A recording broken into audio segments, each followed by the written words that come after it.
আর এই যে দেখুন মামা, ওই যে দেখেছেন রাধারানীর মামাকে দেখা যাচ্ছে। বাহ, এখনও পর্যন্ত ব্রজে রয়েছে রাধারানীর মামা।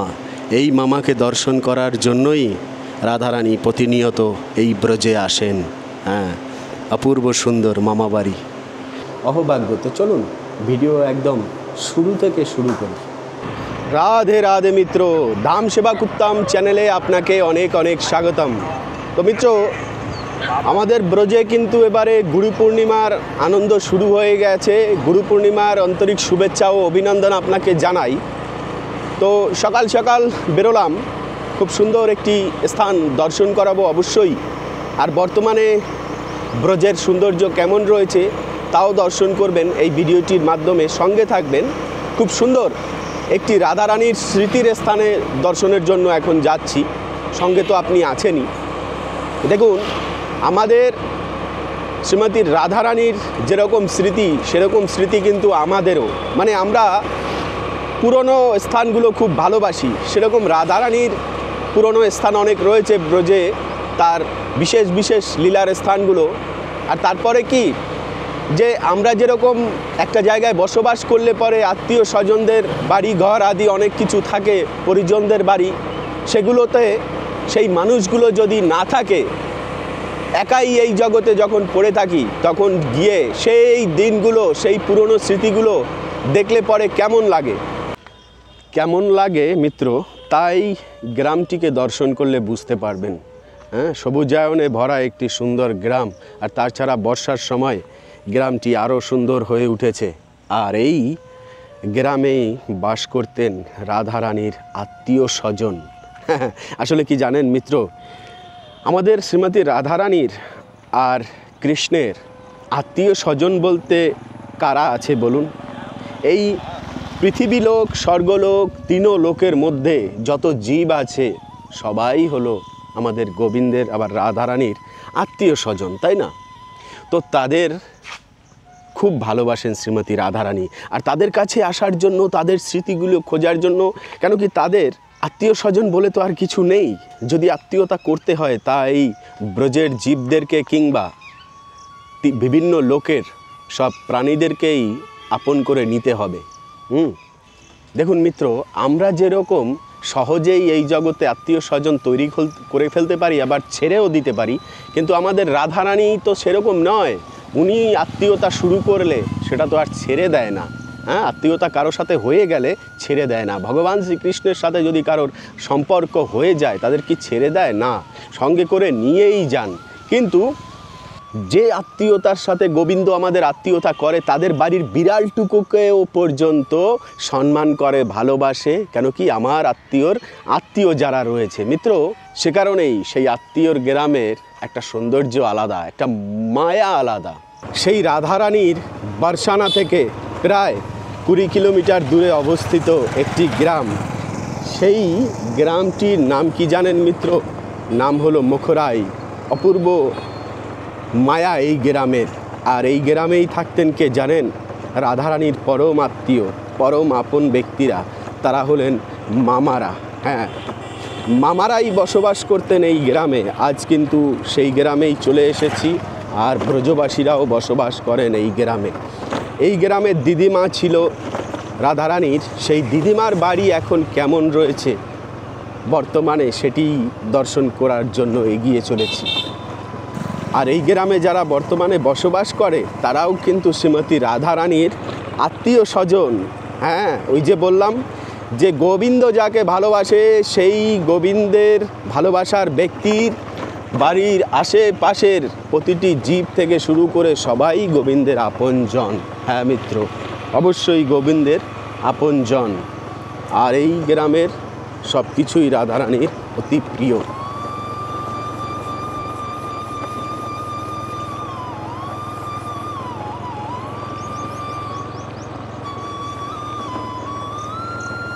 যে পুকুর ঘাটে শ্রীমতী রাধারানী বসতেন, যে ঘরে, যে ভিটেতে শ্রীমতী রাধারানী বসবাস করেছেন এক সময় মামার বাড়িতে এসে, সেই স্থানটি দর্শন করতে কি মন চায় না মিত্র?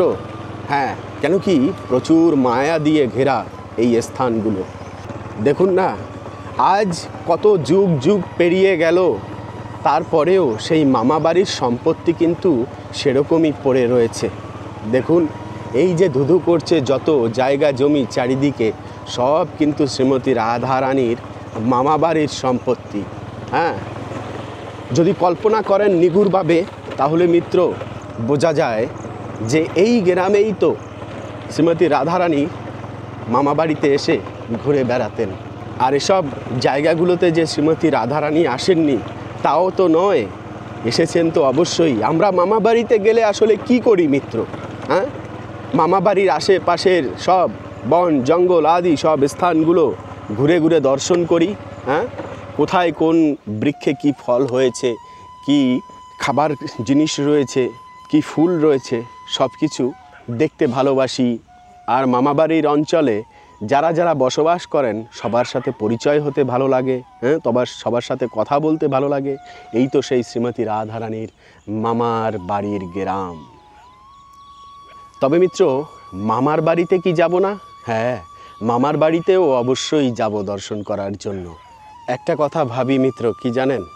এই আপনি যেভাবে ভিডিওর মাধ্যমে এই সুন্দর রাধারানীর মামাবাড়িকে উপভোগ করছেন, হ্যাঁ, আজ রাধারানী সেই গোলকধামে বসেও উনিও কিন্তু ভিডিওর মাধ্যমে দর্শন করছেন। তবে ওনার ফরম্যাটটা আলাদা সম্পূর্ণ। কেন কি জানেন? উনি সিনেমার মতো পর্দায় ব্রজধামকে প্রতিনিয়ত দর্শন করতে পারেন, তাই না? আর সেই ভাগ্য দেখুন, রাধারানীর যে ভাগ্য, সেই ভাগ্য কিন্তু আমাদেরও, তাই না? এই ব্রজধামকে আমরাও তো টিভিতে দর্শন করতে পারি। হ্যাঁ, শ্রীমতী রাধারানী কোনো যন্ত্র ছাড়াই দর্শন করেন, আর আপনি আমি হয়তো যন্ত্রের মাধ্যমে, উপকরণের মাধ্যমে দর্শন করছি, আর আজ আধুনিক যুগে, তাই না? তো মিত্র, ভাগ্য কিন্তু কারোরই কম নয়। রাধারানী কৃপা করে দিয়েছে, তাই আমরা এই সৌভাগ্য অর্জন করতে পারছি। রাধারানীর দিদার নাম কি ছিল মিত্র জানেন? মুখরাই দেবী। আর এই মুখরাই দেবীর নামেই কিন্তু এই গ্রামটি এখনো পর্যন্ত পরিচিত। গ্রামের নাম হলো মুখরাই, একদম রাধাকুণ্ডের নিকটেই অবস্থিত। পায়ে হেঁটে দর্শন করার জন্য আসা যায়। রাধারানীর এই ব্রজধাম যেরকম এক মায়াশীল ধাম, তেমনি কিন্তু এই মুখরাই দেবীরও এই গ্রামও আরও মায়াশীল একটি ধাম। ধামের মধ্যেই আরও অনেকও এরকম ধাম রয়েছে, অনেক দর্শন রয়েছে যা মায়ার অনুভূতি দেয়।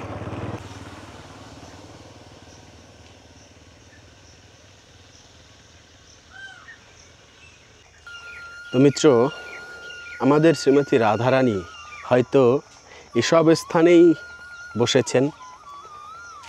দেখুন, আমাদের শ্রীমতী রাধারানীর যেসব নিবাসের স্থান, সেসব স্থান কিন্তু এখনও অ্যাজ ইট ইজ সেরকমই রয়েছে। হ্যাঁ, এই মুখরাই গ্রামের কি মায়া, সেটা এই স্থানে না আসলে বুঝতে পারবেন না।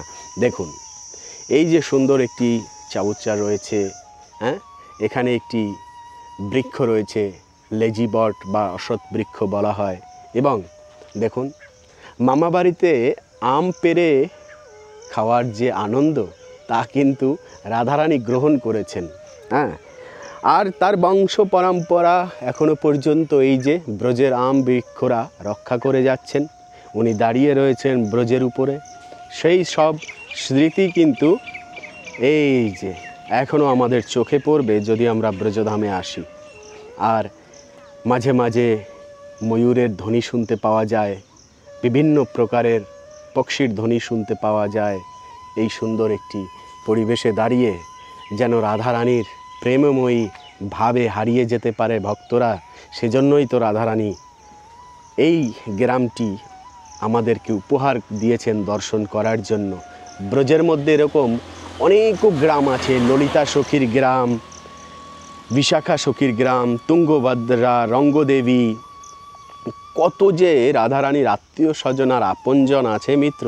সেই আপনজনদের ভিটে মাটি রাধারানী কত ভালোবাসে, তাই না? আমরাও আজ জীবনের অনেকটা দৌরাত্মে হয়তো পৌঁছে গেছি, কিন্তু স্মৃতিগুলো এখনও খুঁজে পেতে চাই। মেমোরিতে লোড করা রয়েছে সেই ছোটোবেলার স্মৃতিগুলো। তাহলে এই ভাব যার কাছ থেকে প্রকাশিত হয়েছে, সেই শ্রীমতী রাধারানীর মেমোরিতে কি এসব লোড করা নাই?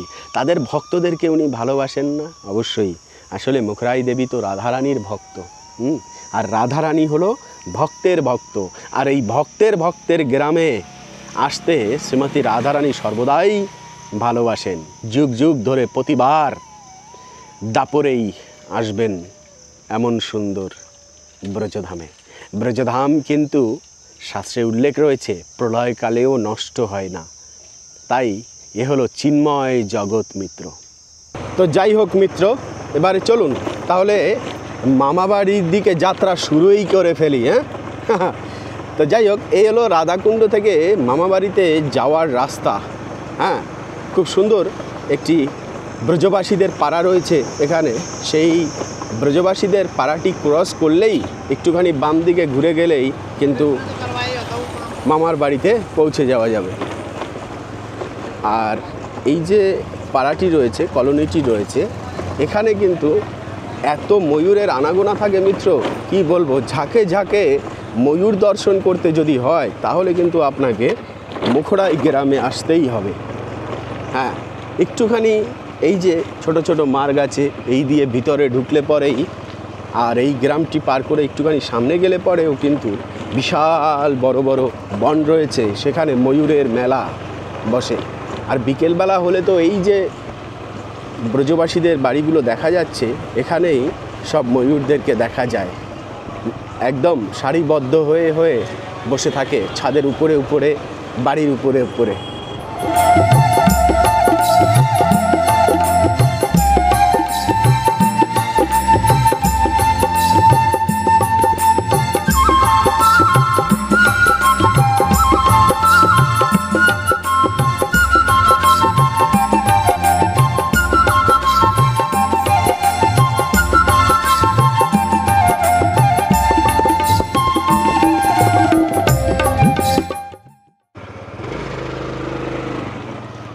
আর এই যে বলেছিলাম মিত্র যে গ্রামটি পার করে এদিকে আসলেই এই যে সুন্দর একটি বন দেখা যাচ্ছে। সেই দূরে হয়তো ক্যামেরায় আসবে না, ময়ূর দেখা যায় খুব সুন্দর, রাস্তার উপরে কিন্তু রয়েছে।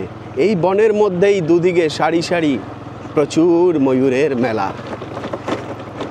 এত শান্ত আর এত শতগুণী বাতাবরণ। শতগুণী মানে হলো নির্মল, মনকে একদম শান্ত করে দেবে, পবিত্র করে দেবে, ভগবানের দিকে এগিয়ে দেবে। এই যে একটি রাস্তা দেখছেন এখন জলে জল পরিপূর্ণ রয়েছে, যেহেতু বৃষ্টির সময়, তাই আর ভিতরে যেতে পারলাম না, কিন্তু খুব সুন্দর বন রয়েছে এটি।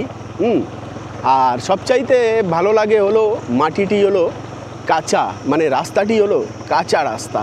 এই কাঁচা রাস্তায় একটা ভেজা মাটির মিত্র গন্ধ আসছে, নাককে একদম শীতল করে দিল। জানেন কি, প্রবেশ করবেন নাকি এই বনের মধ্যে? দেখুন এই যে মার্গ রয়েছে,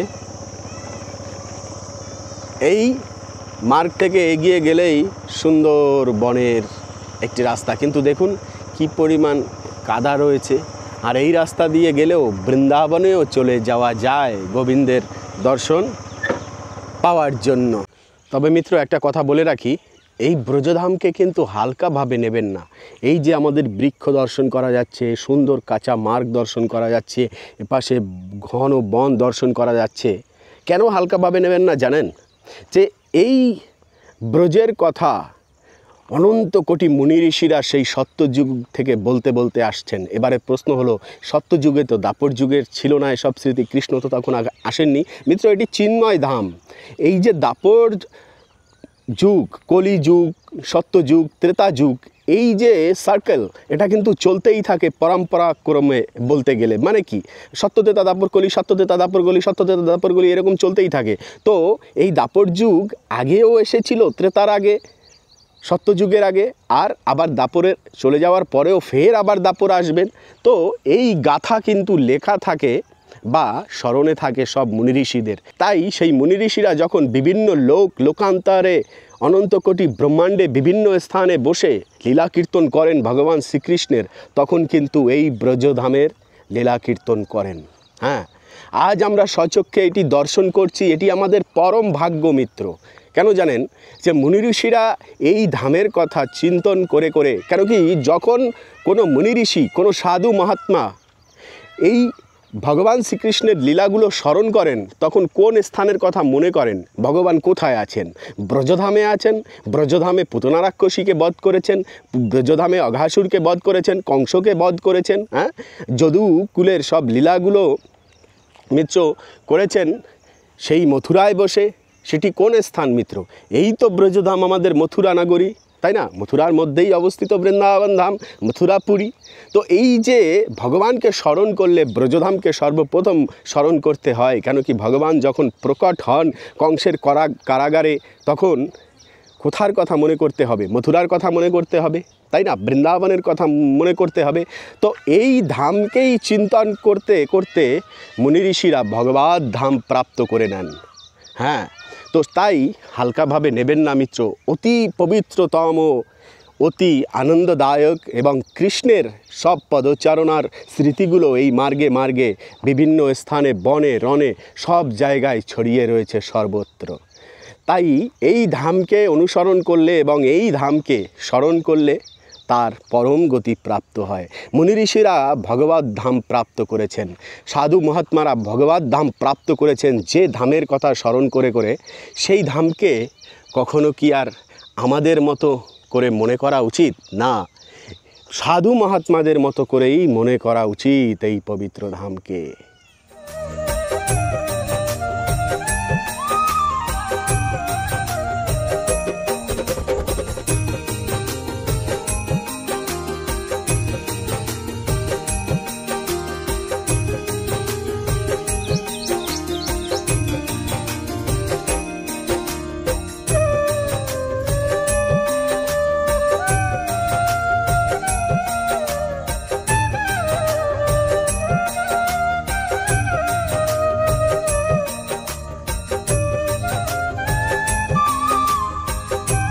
আসুন এবারে আমরা মামা বাড়ির এই কুণ্ডের ঘাট থেকে শুরু করি দর্শন। হ্যাঁ, শ্রীমতী রাধারানীর প্রিয় ঘাটটি কিন্তু আজও এভাবে পড়ে রয়েছে, আমাদেরকে দর্শন করাবার জন্য শ্রীমতী রাধারানী রেখে গিয়েছেন। সুন্দর এই কুণ্ডটি বাঁধানো রয়েছে, চারিদিকটি একটি শতগুণের আবরণ দিয়ে ঢাকা রয়েছে, যার মধ্যে প্রবেশ করলে আপনার মধ্যেও শতগুণ প্রবেশ করবে। দেখুন, ওপারে ব্রজবাসীদের বাড়ি ঘর আদি সব কিছু দর্শন করতে পারা যায়, আর তারই মাঝখানে রয়েছে এমন একটি বৈকুণ্ঠ লোক, যা ব্রজবাসীরা প্রতিদিন এখানে এসে রস আস্বাদন করেন। মুখরাই দেবীর সাথে হয়তো প্রতিদিন কথাও বলেন, তাই না? কেন কি এই গ্রামের মালকিনী যিনি বা মালিক যারা, তারা হলেন শ্রীমতী রাধারানীর মামা এবং দিদিমারা, তাই না? দাদুর কথা নয়, ছেড়েই দিলাম। তো যাই হোক, এ হলো সুন্দর এই তটের কুল। বাহ! আর এই যে হলুদ রঙের বাড়িটি দেখা যাচ্ছে, এটিই কিন্তু শ্রীমতী রাধারানীর দিদিমার বাড়ি, দিদার বাড়ি। তো কে না ভালোবাসে মিত্র দিদার বাড়ি যেতে? অনেক দর্শন ব্রজধামে রয়েছে, আর এমনি করে কিন্তু প্রতিটি দর্শনই এক একটি মায়ার লোক, বৈকুণ্ঠ লোক কিংবা গোলকধাম লোক।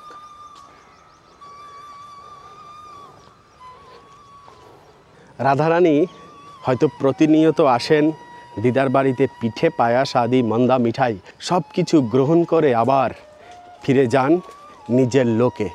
আসলে ফিরে যাওয়ার তো প্রয়োজন হয় না, এটাই হলো অনন্তকাল ধরে বসবাসের উপযুক্ত স্থান শ্রীমতী রাধারানীর।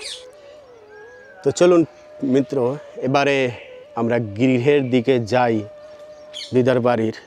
আসলে মিত্র, এসব স্থানে যে আমাদের দর্শনের ভাগ্য দিয়েছেন শ্রীমতী রাধারানী, এটা আমাদের কাছে অনেক বড় পাওয়া। এরকমই রয়েছে এখন বাড়ির ভিতরের পরিবেশ। দেখুন, একদম দেয়াল ঘেরা রয়েছে, খুব সুন্দর। হ্যাঁ, যেরকম আসলে সেই দাপর যুগের যে আমরা স্মৃতি কল্পনা করি মিত্র, সেরকম কিন্তু পরিবেশটা এখনও আমার চোখে তো মিত্র আমি তাই দর্শন করছি, যেন আমাদের রাধারানীর সেই আঙিনা দিদার বাড়িতে এসে যখন খেলাধুলা করতেন সখীদের সাহিত্যে, দিদার বাড়ির আশেপাশের যেসব আত্মীয় স্বজন আদি রয়েছে শ্রীমতী রাধারানীর, সবাই যে আসতেন প্রবেশ করতেন, সেই স্মৃতিগুলো আসলে রাধারানীর কৃপা ছাড়া কোনোভাবেই তো আর গোবিন্দকে পাওয়া সম্ভব না, তাই না? আর রাধারানীর এই গৃহের তটে দেখুন কত জীবেরা রয়েছে বসে, ওনারা আধ্যাত্মিক জগতের সুখ অনুভব করছে, আর আমরাও তেমনি আধ্যাত্মিক জগতের সুখ অনুভব করব। কেমন? তো চলুন যাই, এবারে আমরা বাড়ির ভিতরে প্রবেশ করি।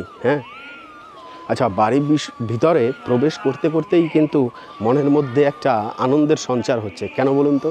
আমাদের দিদিমা কি তৈরি করে রেখেছে, এই খাবো সেই খাবো, ওই দেখবো সেই ঘুরবো, এতদিনের ছুটি পেয়েছি, এবারে এই যে দেখুন একদম বাড়ির ভিতরের পরিবেশে চলে এসেছি। একটা অন্যরকম সুখ না এই আঙিনায়? মামা কোথায়, মামা কোথায়, দিদা কোথায়, দিদা কোথায়, একদম জড়িয়ে ধরা, তারপরে আনন্দ করা, ছুটি আর ছুটি। আমরা ছুটি পেয়ে তো যাই। যাই হোক, এ হলো মন্দির। জয় রাধেশ্যাম মহারাজ, রাধেশ্যাম। তো এই যে দেখুন মামা বাড়িতেও শ্রীমতী রাধারানী এবং গোবিন্দের চিত্র দর্শন করা যাচ্ছে। তো মিত্র এখন ভোগ লেগেছে আমাদের গোবিন্দের, সেজন্য দর্শন বন্ধ। দর্শন এক্ষুনি আপনাদেরকে করাবো। আর মামা বাড়িতে এসে বসার সাথে সাথে কী যে সুখ হচ্ছে দেখুন, যেন মনে হচ্ছে যে এই বারান্দায়, ঘরের বারান্দায় মামা বসে আছে। এই যে দেখুন রাধারানীর মামা বসে রয়েছে এখানে। কি আনন্দ! কলিযুগে এত বড় সৌভাগ্য হয়। কেন রাধারানীর মামা বলবো না? কেন কি রাধারানী যে ভিটেতে, রাধারানীর মামা বাড়ি যে ভিটায়, সেই ভিটার উপরে আছি, আর সেখানে যিনি বসবাস করছেন বর্তমানে, তিনি কি রাধারানীর মামার থেকে কম বলুন তো? অবশ্যই। কলিযুগে কিন্তু রাধারানীর মামা চেনা বড়ই দায়। তাই বলছি মিত্র, ইনিই হলেন রাধারানীর মামা, নয়তো মামা বাড়িতে এই পূজারীকে এই মন্দিরে কেন, তাই না? ইনিই হলেন রাধারানীর মামা, এটাই মানতে হবে। সেরকম ভাব নিয়েই মিত্র দর্শন করতে হবে। এবারে আমরা মুখরাই দেবী শ্রীমতী রাধারানী এবং এই মামা বাড়িতে দিদাদেরকে দর্শন করি, রাধারানীর বিগ্রহ দর্শন করি এবং ধন্যাতি ধন্য হয়ে যাই মিত্র, ধন্য হয়ে যাই।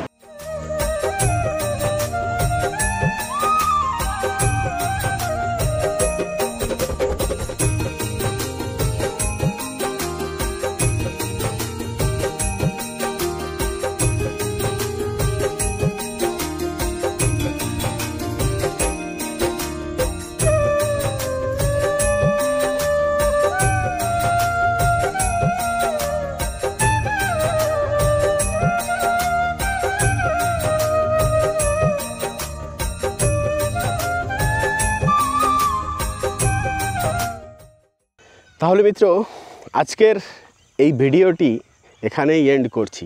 পরবর্তী ভিডিওতে আবার আপনার সাথে দেখা হবে, কথা হবে। সে অবধি ভালো থাকবেন, সুস্থ থাকবেন, আর আমাকে হৃদয় থেকে আশীর্বাদ করবেন। রাধে রাধে।